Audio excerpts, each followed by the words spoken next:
Baik Bapak Ibu, mari kita buka dan baca Kejadian 18 ayat 22 sampai 33. Kejadian 18 ayat 22 sampai 23, beginilah firman Tuhan. Lalu berpalinglah orang-orang itu dari situ dan berjalan ke Sodom, tetapi Abraham masih tetap berdiri di hadapan Tuhan.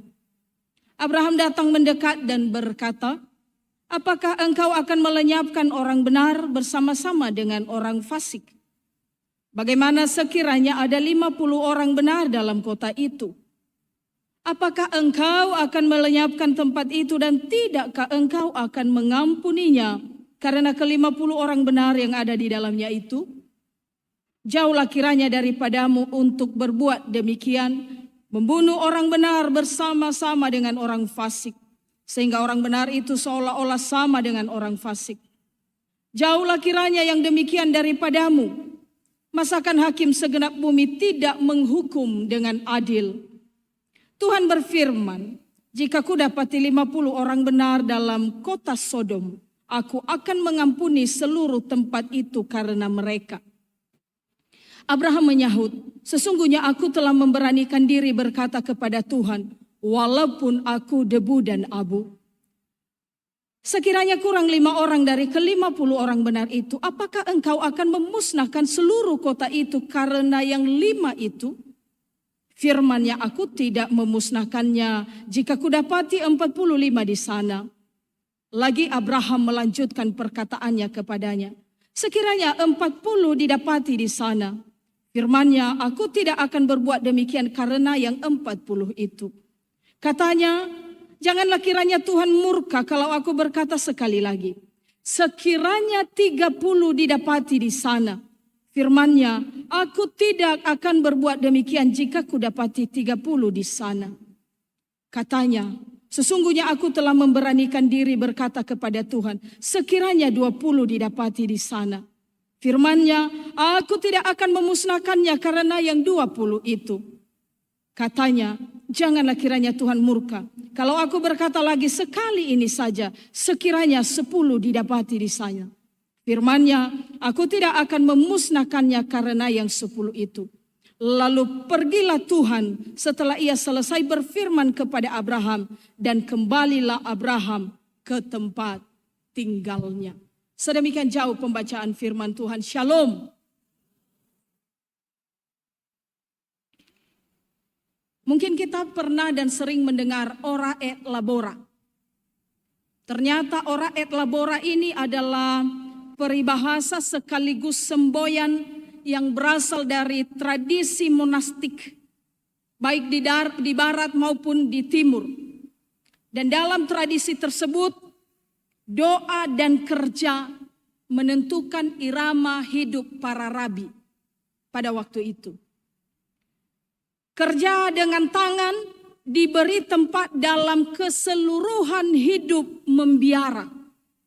Maka tidak heran bila kita melihat para biarawan, biarawati, selain menjadi rohaniawan, mereka juga melakukan kegiatan bertani, beternak, menulis, menjadi ilmuwan, dan lain sebagainya. Tapi yang menjadi tujuan hidupnya Bapak Ibu adalah doa. Inilah yang menjadi perenungan kita juga di malam hari ini. Kalau kita melihat ketika tujuan hidup mereka adalah doa, itulah sebabnya di berbagai kesibukan mereka selalu mempunyai waktu khusus di biara untuk berdoa dalam setiap hari. Nah, ketika kita membaca perenungan firman Tuhan di malam hari ini, dan sebelum kita masuk pada nats yang baru saja kita baca di Kejadian 18 ayat 22 sampai 33, kita sudah melihat tentang adanya rencana Tuhan memusnahkan Sodom dan Gomora karena dosa-dosa mereka yang teramat berat. Coba kita baca dari ayat 20 Bapak Ibu. Sesudah itu berfirmanlah Tuhan, sesungguhnya banyak keluh kesah orang tentang Sodom dan Gomora, dan sesungguhnya sangat berat dosanya. Dua hal, banyak keluh kesah orang tentang mereka, dan yang kedua dosanya sangat berat. Dan kita juga bisa melihat penjelasan ini di beberapa bagian firman Tuhan yang lain. Tentang dosa Sodom dan Gomora di Yehezkiel pasal 16 ayat 49 sampai 50. Lihat, inilah kesalahan Sodom, kakakmu yang termuda itu. Kecongkakan, makanan yang berlimpah-limpah, dan kesenangan hidup ada padanya dan pada anak-anaknya perempuan. Tetapi ia tidak menolong orang-orang sengsara dan miskin. Di ayat 50, mereka menjadi tinggi hati dan melakukan kekejian di hadapanku. Maka aku menjauhkan mereka sesudah aku melihat ini. Bahkan kalau kita lihat di Yudas pasal 1 ayat 7. Sama seperti Sodom dan Gomora dan kota-kota sekitarnya yang dengan cara yang sama melakukan percabulan dan mengejar kepuasan-kepuasan yang tak wajar, telah menanggung siksaan api kekal sebagai peringatan kepada semua orang.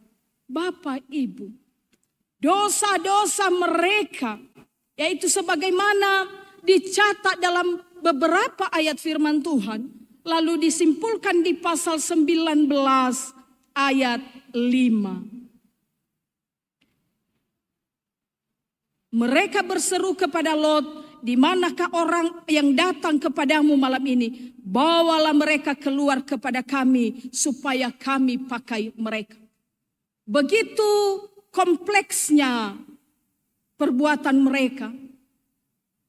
Kata supaya kami pakai mereka ini bicara hubungan seksual sesama jenis.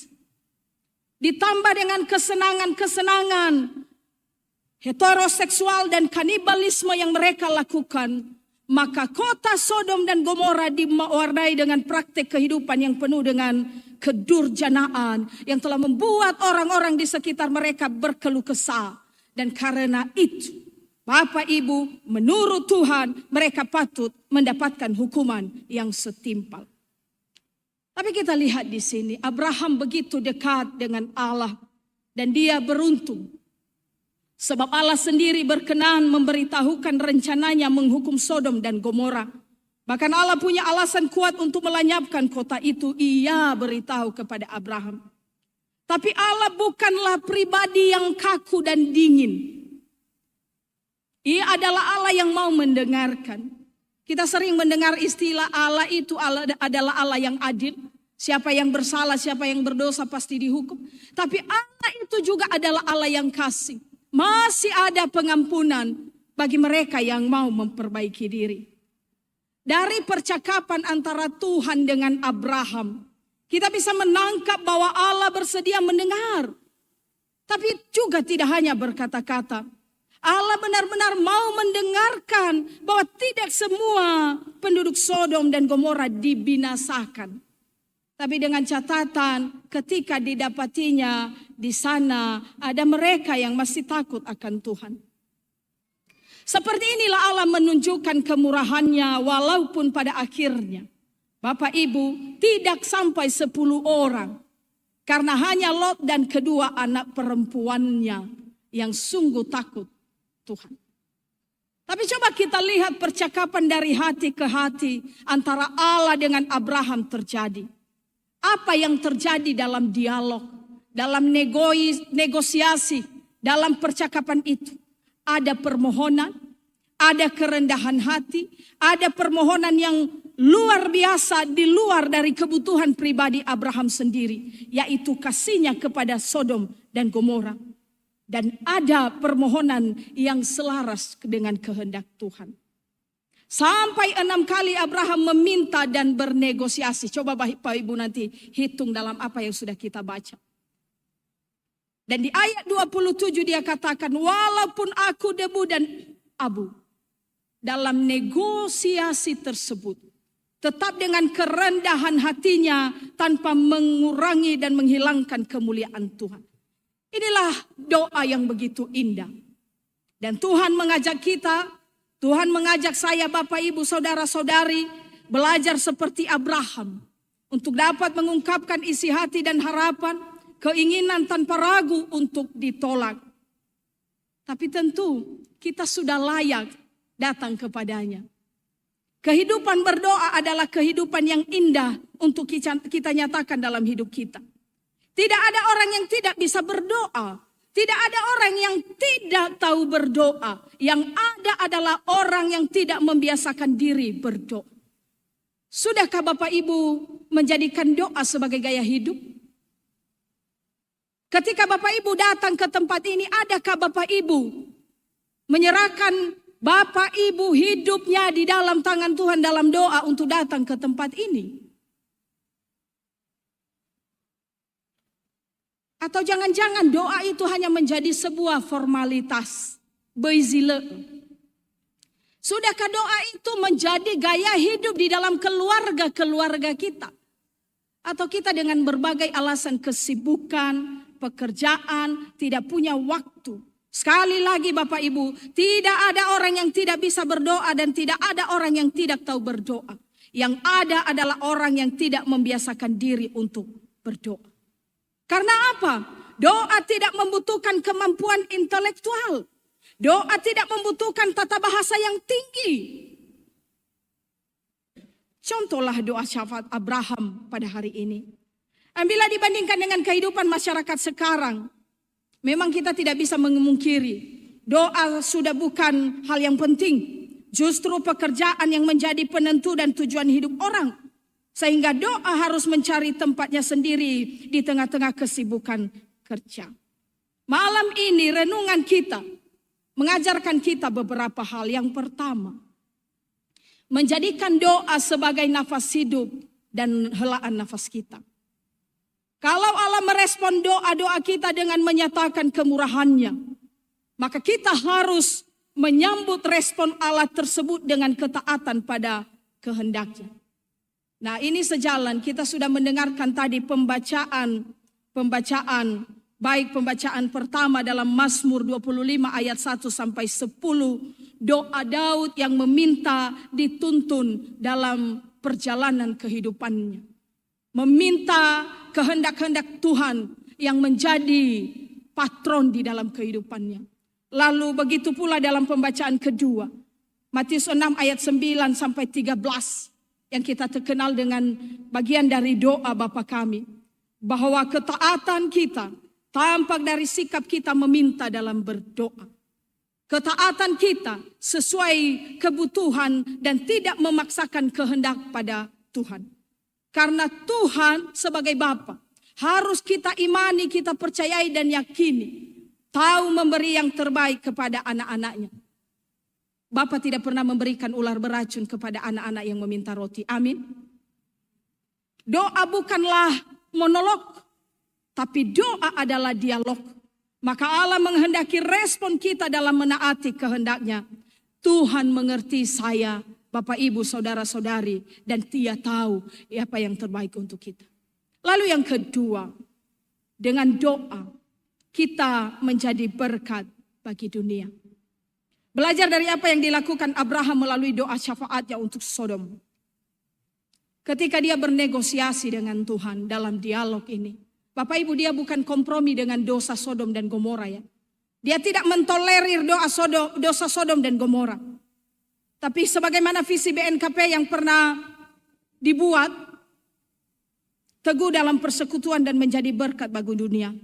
Memang tak bisa dipungkiri dan disakali bagaimana dunia di mana kita berada saat ini dari waktu ke waktu semakin rusak oleh perbuatan manusia.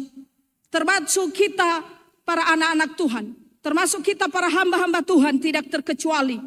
Menyebut diri anak-anak Tuhan, tapi menimbulkan keluh kesah, menimbulkan jeritan, keresahan dan kegelisahan bagi banyak orang. Kita menjadi batu sandungan karena tidak menghidupi kekristenan kita.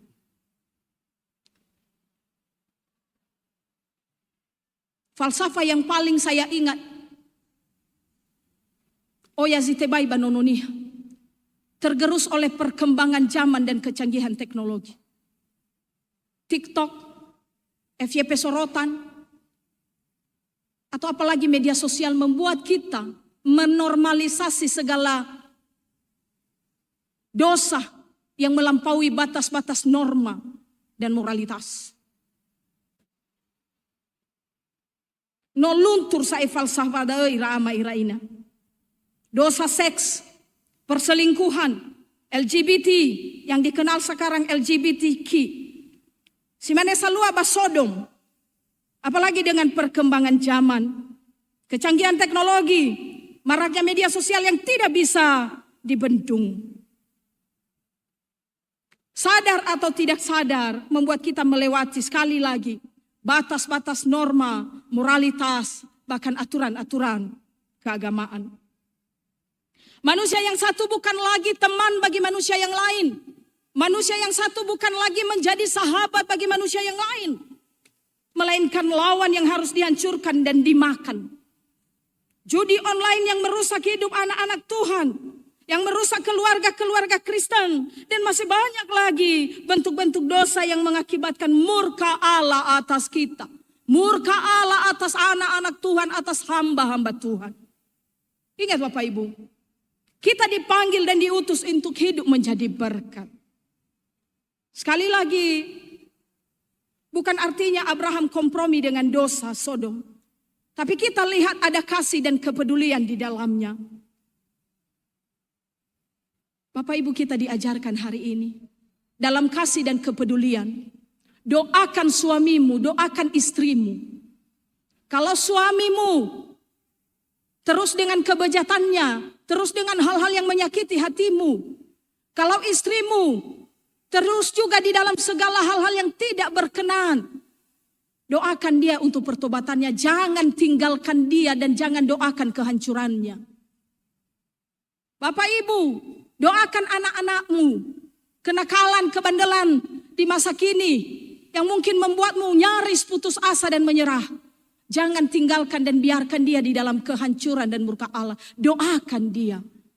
Sama seperti Abraham, berlututlah, sebutlah namanya di dalam doa-doa kita. Fataria kheda na afeli ita batamane afelido. Ya gemui khenia. Kadang seperti itu. Mari kita punya hati seperti Abraham. Sebejat-bejatnya pasangan kita. Sebejat-bejatnya suami kita. Sebejat-bejatnya istri kita. Sebejat-bejatnya saudara kita, anak kita, orang tua kita, saudara kita, orang di sekitar kita. Doakanlah dia. Bapak Ibu, mulai hari ini, mari kita belajar. Sama seperti juga yang dilakukan Yesus di salib. Ia tetap mendoakan mereka yang menyalibkan dia. Ini tentu menjadi beban bagi kita. Tentu ini menjadi pergumulan tersendiri bagi kita. Dan ajarlah dirimu untuk bisa melepaskan pengampunan. Supaya kita bisa mendoakan orang-orang di sekitar kita. Yang paling terakhir dalam perenungan ini. Bapak Ibu, hidup ini adalah kesempatan. Dosa dan kejahatan Sodom adalah gambaran dari kenikmatan daging atau kesenangan duniawi yang berujung kebinasaan. Memang Bapak Ibu, kita hidup karena anugerah Tuhan. Dan anugerah yang diberikan Tuhan itu adalah cuma-cuma. Tapi Bapak Ibu jangan buat percuma. Bai auhasi badede. Kasih karunia Tuhan pada kita itu. Responilah dengan ketaatan pada kehendak-kehendaknya. Jadikanlah kesempatan hidupmu sebagai kesempatan untuk memperbaharui diri. Hidup dalam pertobatan yang sungguh. Dan gunakanlah kesempatan hidup untuk terus menjadi pribadi yang lebih baik. Tuhan adalah penjunan dan kita menjadi bejana-bejana yang indah di tangan penjunan. Sampai kita menikmati kasih dan kemurahan Tuhan, yaitu pengampunan atas dosa-dosa kita. Tuhan Yesus memberkati. Mari kita baca Matius 6 ayat 12 sebagai ayat hafalan secara bersama-sama. 1, 2, 3. Dan ampunilah kami akan kesalahan kami, seperti kami juga mengampuni orang yang bersalah kepada kami. Kita berdoa.